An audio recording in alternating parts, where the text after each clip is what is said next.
আসসালামু আলাইকুম রহমতুল্লাহি ওয়া বারাকাতুহু। সবাই কেমন আছেন? আশা করি সবাই ভালো আছেন। আলহামদুলিল্লাহ, আপনাদের দোয়ায় আমি ভালো আছি।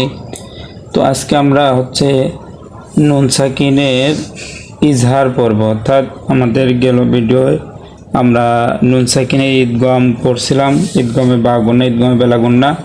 আজকে আমরা নুন সাকিনের ইজহার পর্ব।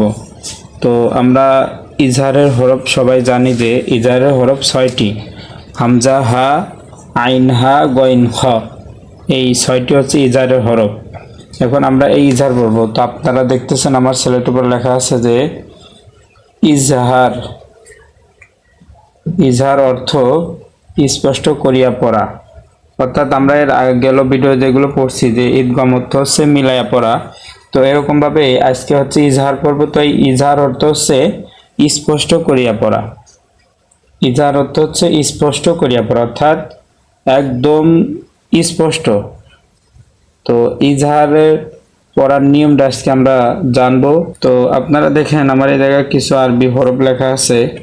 তো প্রথমে ইয়া, তারপরে নুন, এরপরে হা, এরপরে ইয়া।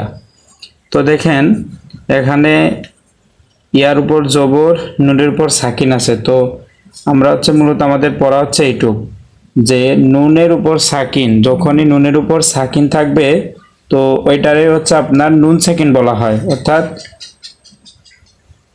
নুনের উপর যখন সাকিন থাকবে ওইটাই আপনার নুন সাকিনের কায়দা অথবা তানবিন।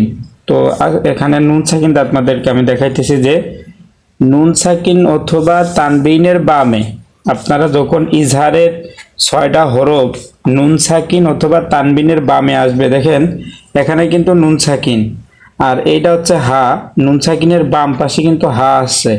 তো পড়ার নিয়ম নুন সাকিন অথবা তানবিনের বামে ইজহারের 6 হরফের যে কোনো হরফ আসিলে, অর্থাৎ ইজহারের যে 6টি হরফ আছে হামজা, হা, আইন, হা, গইন, খ, এই 6টার যে কোনো একটা যদি নুন সাকিন অথবা তানবিনের বাম পাশে আসে তখন এই জায়গা স্পষ্ট করে পড়তে হবে, অর্থাৎ গুন্না ছাড়া স্পষ্ট করিয়া পড়তে হবে। তো দেখেন নুন সাকিন অথবা তানবিনের বামে ইজহারের 6 হরফের যে কোনো হরফ আসিলে নুন সাকিনের ইজহার গুন্না ছাড়া স্পষ্ট করিয়া পড়তে হয়, অর্থাৎ এই নুন সাকিনকে গুন্না ছাড়া স্পষ্ট করে পড়তে হবে।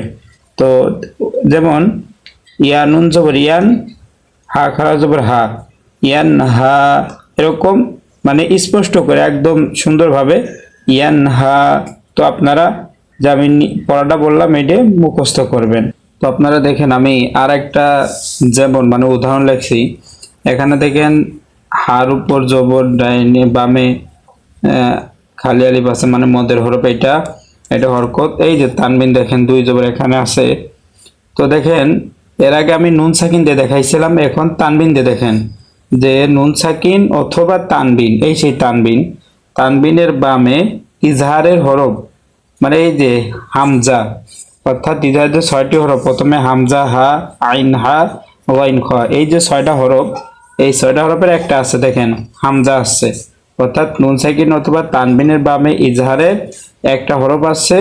তো এখানে আপনি পড়বেন এই নিয়ম যে নুন সাকিন বা তানবিনের বামে ইজহারের 6 হরফের যে কোনো হরফ আসিলে নুন সাকিনের ইজহার নুন সাকিনকে গুন্না ছাড়া স্পষ্ট করিয়া পড়তে হয়। যেমন হাসিদিন, দাল 2 যে দিন, হাসিদিন ইদা।